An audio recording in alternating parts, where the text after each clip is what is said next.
2003 Cadillac CTS, a V6 engine. Today I feel I'm trying to get the the valve cover gasket done on it today.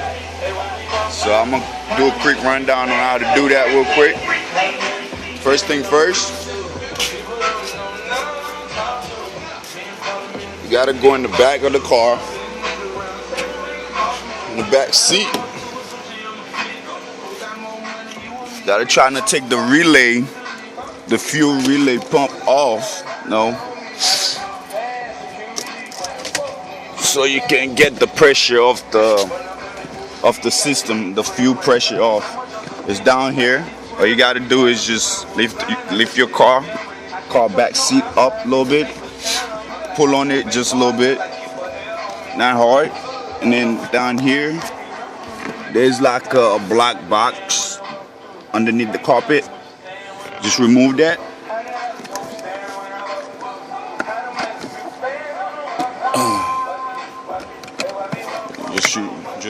It looks pretty much like this. And then in the back, man, I can't even see it, but But I'm gonna take it out and then you'll see how it looks like. But it's like down. Oh man, it's still too dark back here. But anyway,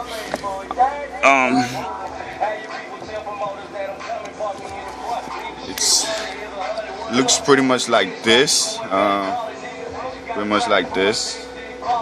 So let's get that off. And just leave it in the back seat so you don't forget where you put it.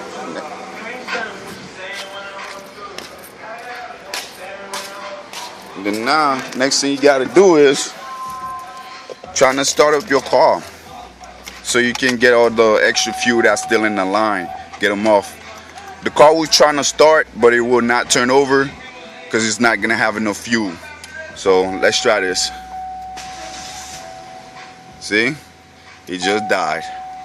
So that means all your fuel pressure is out right now. The extra fuel is out. So let's get down to business.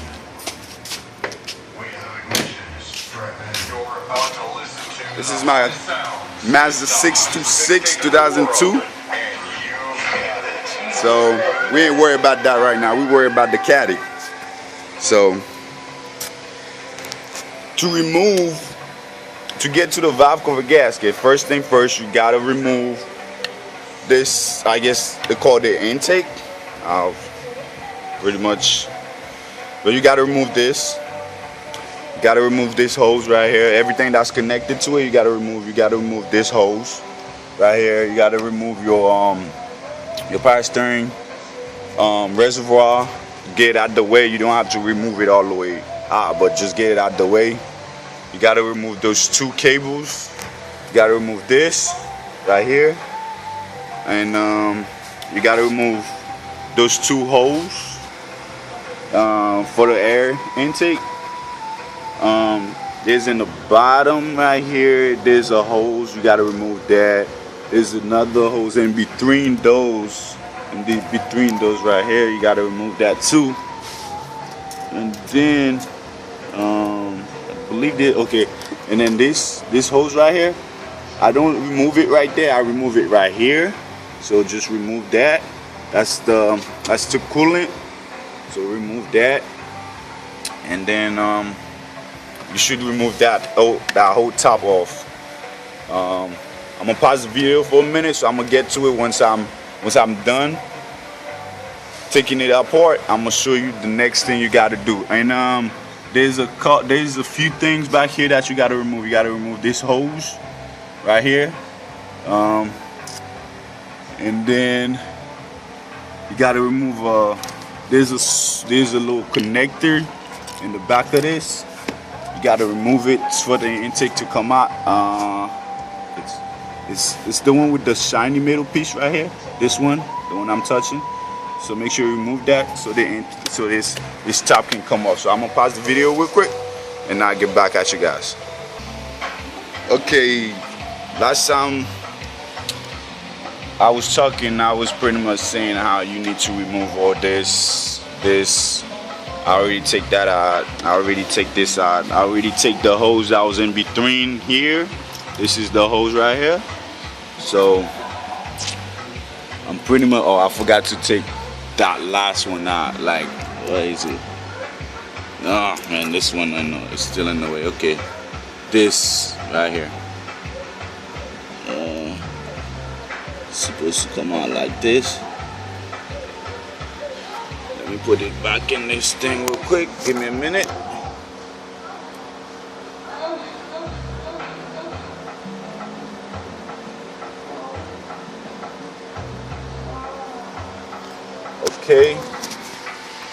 Okay, the last time we were looking at the engine, there was 3 screws on the top right here. I had to use an Allen key to take them off. So this would just slide out like this, you know, no big deal. The tools that I use to take everything off this is I use a T25 Allen key, a plier to remove the clamps on the hoses, a flathead screwdriver to loose these 2 up, a little 3 inches extension, a 10 millimeter to remove those bolts that was around here. I use I forgot the name of this thing, but it's an E12. It looks pretty much like this. It fits in this bolt. They always sitting in there, so I use this to remove those. And I use a E8 to remove a small screw that I was seeing on top right here, that I was holding out. That in place. Let's see. That's pretty much it. And then in order for you to disconnect this little piece, this little connector in the back that I told you about, you have to get that out the way so you can get access to it. You know. So now those were pretty much like this. I don't know, if you like a newbie and everything, trying to work on your own cars and stuff, these were pretty much sitting really tight. Like, hold up. It's hard to do this thing with one hand, but they were sitting like this.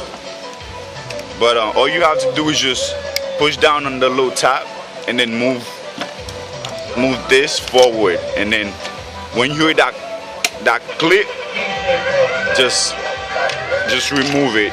You know, it's pretty much the same thing for the other one too. So just like, they can be tight, but hey, use a screwdriver or something to ply it off. Anyway, move that out the way.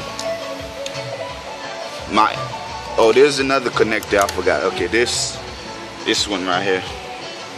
Someone been in this trying to fix it and break the little thing, but it's no big deal.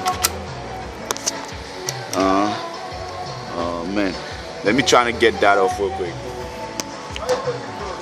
No.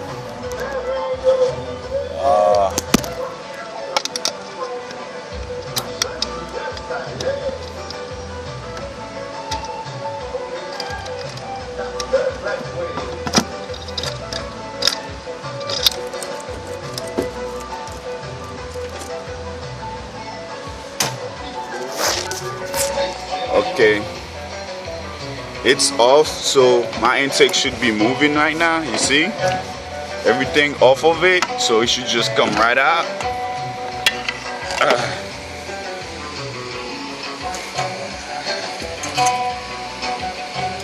I see it right on the front.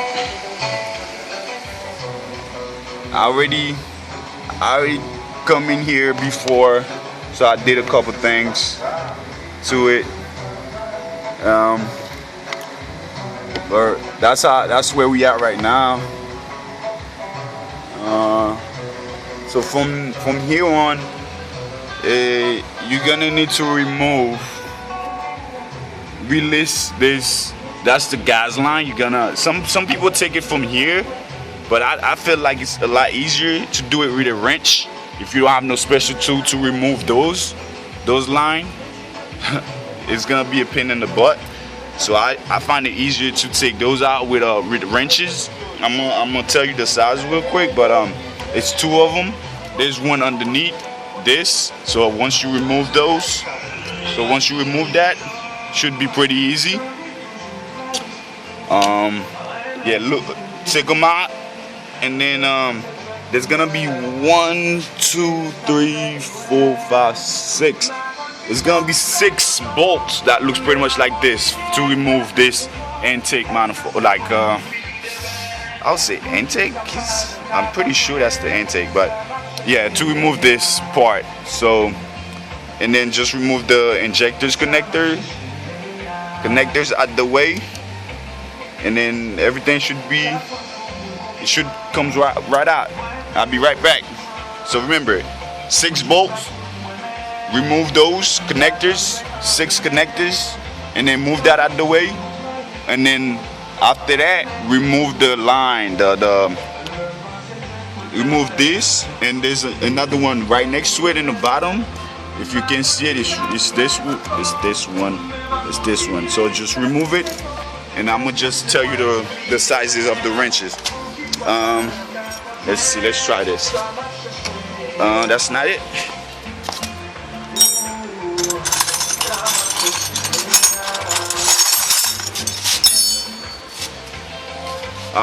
What you listen to right now is some Haitian music. I like my Haitian music. They love songs, man. You gotta love them. And then the one in the front is a 3/4. It's right here. It's a 3/4 wrench, and then the one in the back should be smaller than that.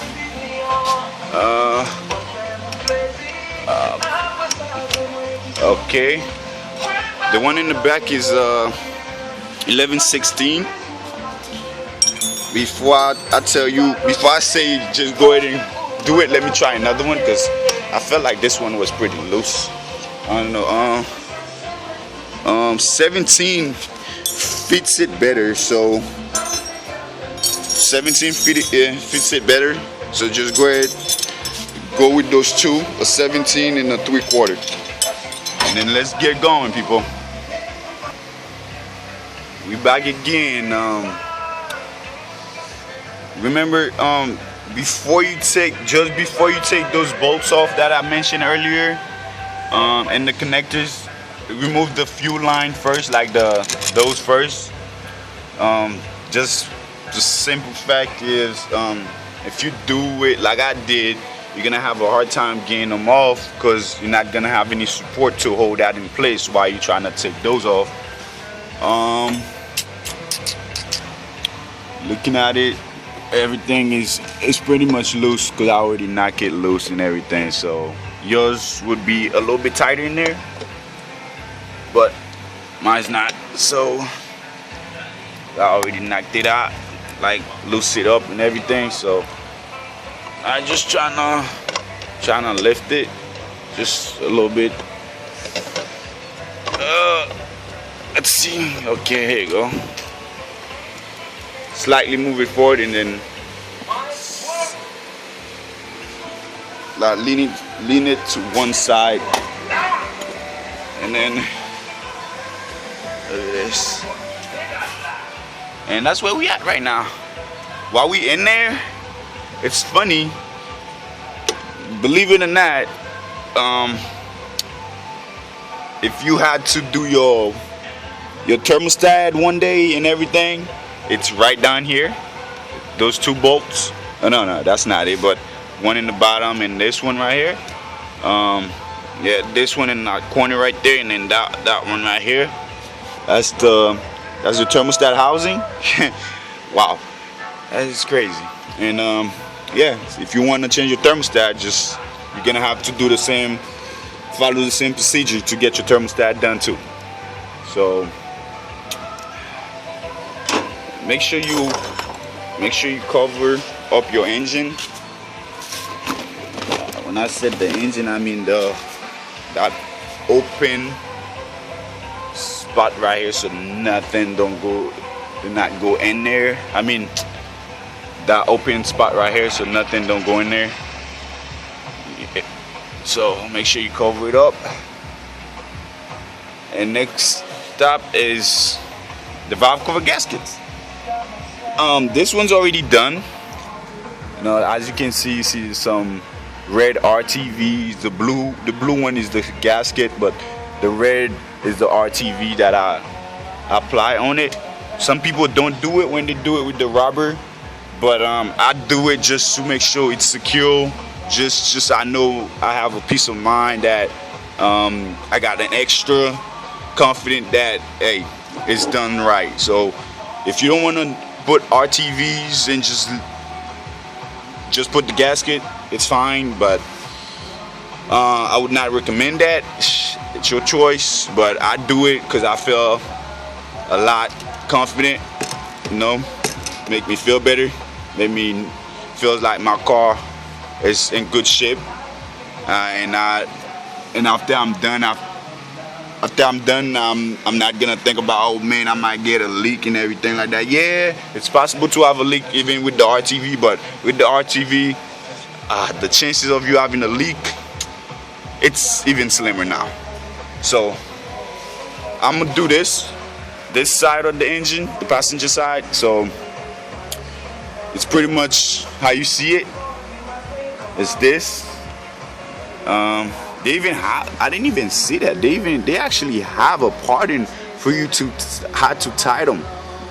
It's right down here. It's right down here. Look at this. I didn't even know that. Yeah, so the tighten parting is right there, so just follow that. You should be good. And then just remove the bolts. You're gonna need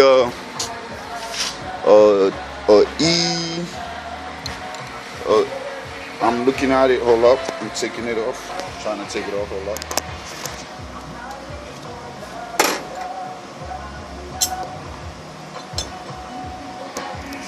Okay,